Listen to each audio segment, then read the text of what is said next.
This news is funded by viewers like you. Please support our work at democracynow.org/give. Iran is observing a national day of mourning as the death toll from twin explosions Wednesdays has reached 84, with many others injured.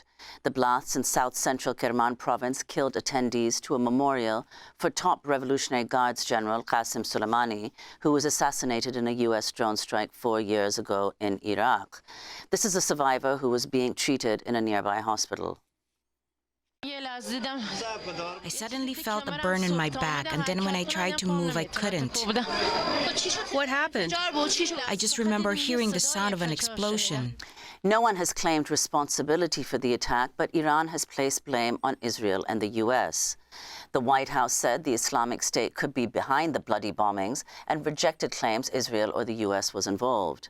The tragedy comes amid mounting fears that Israel's war on Gaza could lead to a wider regional conflict. One day before the blasts, a senior Hamas leader and Iran ally, Saleh al-Aruri, was killed in a strike in southern Beirut, which Lebanese officials blamed on Israel. And earlier today, a drone strike killed 4 members of an Iranian-backed Iraqi militia in Baghdad.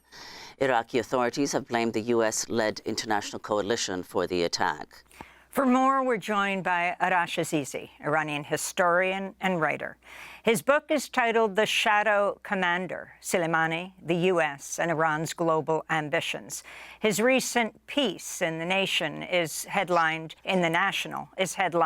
Who are the likely suspects in the Kerman blasts, and what does this mean for Iran? His forthcoming book out next is titled What Iranians Want, Women, Life, Freedom. Thanks so much for joining us, Arash Azizi. Can you start off by talking about the significance of these 2 attacks in Iran? No one has yet claimed responsibility, but what you think this looks like. These are really terrible attacks. If you look at the death toll, although the death toll is actually being readjusted lower now it's between 80s and 90s, but it still makes it one of the deadliest, if not the deadliest attack of its kind in recent history, perhaps even in sort of modern Iranian history.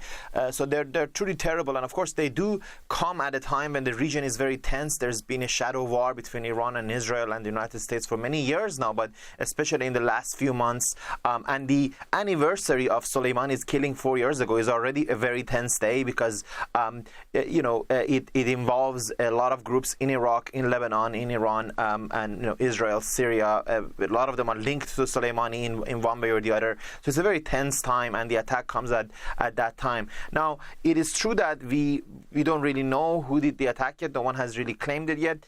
A lot of experts that I've spoken to, and myself looking at the existing evidence, believe that it's sort of the likely culprit, in my opinion, is to be the Islamic State, particularly its group, its regional group based in Afghanistan, known as ISIS Khorasan province. And this is a group that, because of the kind of attacks that it did, kind of a mass civilian killing, because of the putting the bombs in briefcases, and some of the more specific methods used. And the targets that they've picked, this makes them to be the most likely culprit that have committed the attacks. So, Arash, can you explain? I mean, you've written this book on Qassem Soleimani, the significance of this attack taking place on the day, the 4th anniversary of his death, as people were gathering in his burial place where his body is. But why would the Islamic State, as you said, Islamic State Khorasan, what would be the incentive for them to carry out an attack now in the midst, as you say, of what's going on in Gaza, just the attack now in Kerman taking place just a day after Aruri was assassinated in Beirut? Why Islamic State? It's likely that they might have planned this attack long ago. It might have also been more recent, but certainly longer than Aruri's assassination. So it might not be directly sort of related to that. So they probably planned it a while ago. Now, this group has tried to gain power in Afghanistan in recent years. They are also an adversary of the Taliban regime there, which they see it as some sort of a tacit alliance with Iran, although the Taliban regime and the Islamic Republic of Iran have a complicated relationship, but they've sometimes worked together in the last couple of years, although Iran doesn't even officially recognize it as the government as the government of Afghanistan. But this group has tried to raise its profile. That's one thing. And also, they regard Soleimani as the leader of this Shia force that they consider as an enemy, as sort of a symbol of Shia Islam and a symbol of the Islamic Republic, and also a sort of symbol of Iran in this, as they regard it as such. So it would make sense for them to attack it. Although I would say the fact that they haven't taken responsibility yet does give me a bit of pause, because if they did it, why wouldn't they already take responsibility for it? And there's possibility that there might be other groups and smaller groups, but again, if it's them, why haven't they taken responsibility? So that's one question that a lot of us are asking right now. I should also say that the National Security Council of Iran met this morning, Iranian time, and after the meeting, they issued a statement in which they're also very clear that they also don't know who committed the attacks yet, and that they put sort of the first priority in finding out who did the attacks, who are behind it. So while the Iranian officials in broad terms condemn Israel and the U.S. as sort of enemies that are behind troubles against Iran, as they always do, they haven't actually, the bodies like the Supreme National Security Council haven't pointed direct fingers as who would be the perpetrator. And they have promised, of course, to act against whoever did the attacks.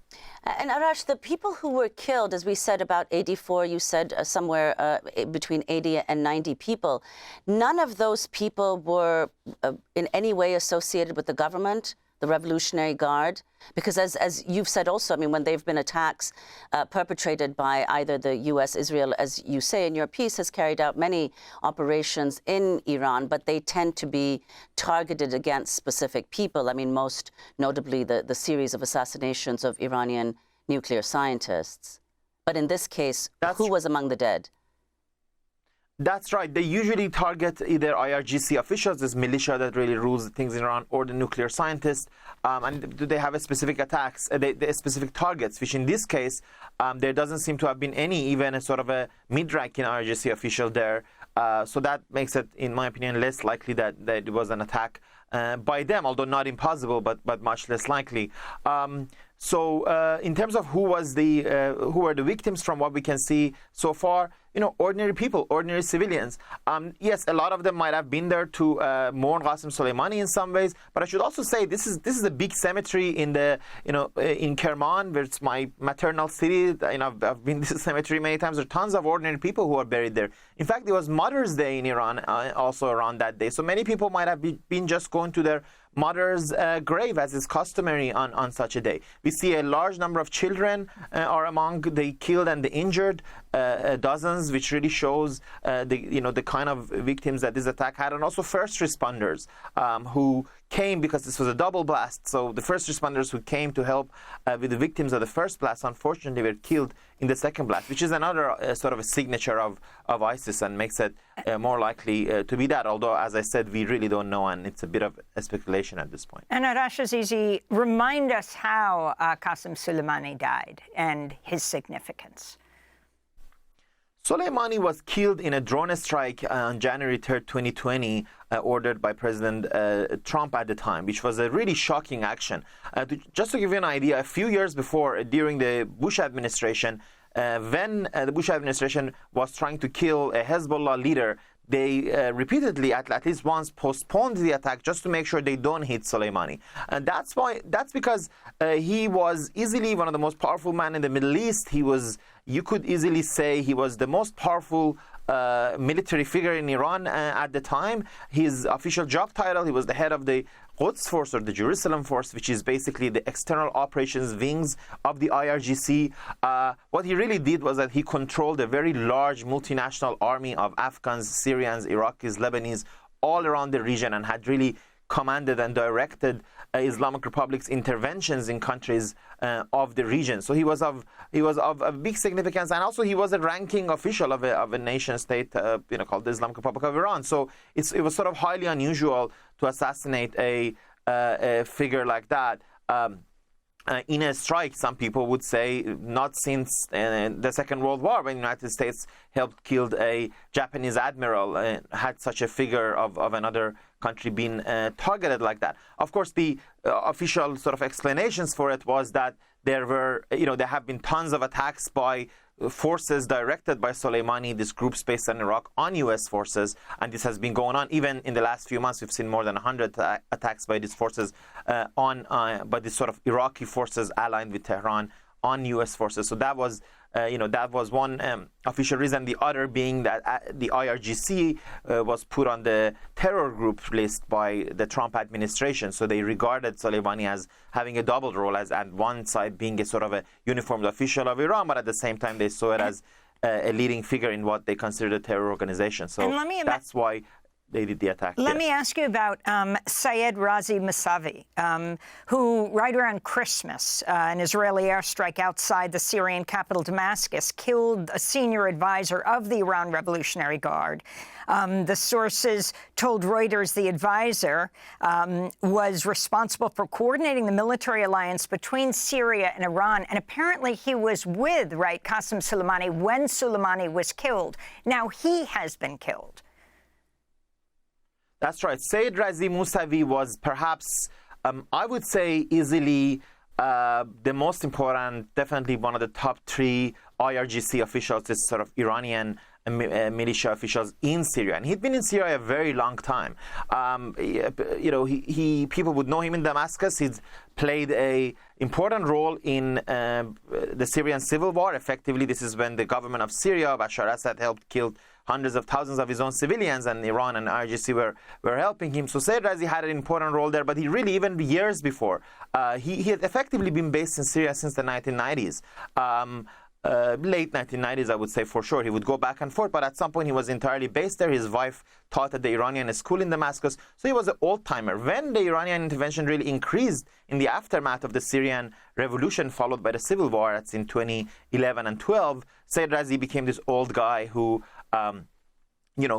could help everybody else there because he'd just been there such a long time. So his assassination, which just happened recently, was very important since it was, it signaled, Israel and the U.S. probably sort of targeting a really high-value Iranian target in Damascus, and which really escalates things. Given the conditions that we are in. And it also possibly points out to Israel having something like what it did in the aftermath in the 1970s of the Munich attacks, which, in the aftermath of that in the 1970s, Israel started an operation, usually known as Operation Wrath of God, in which it went around and killed a lot of leaders of groups that were in some way or the other linked to the Munich attacks. So the killing of Aruri, Sayed Reza, and others might show that Israel has a similar quest. Democracy Now! Is funded by viewers like you. Please give today at democracynow.org/give.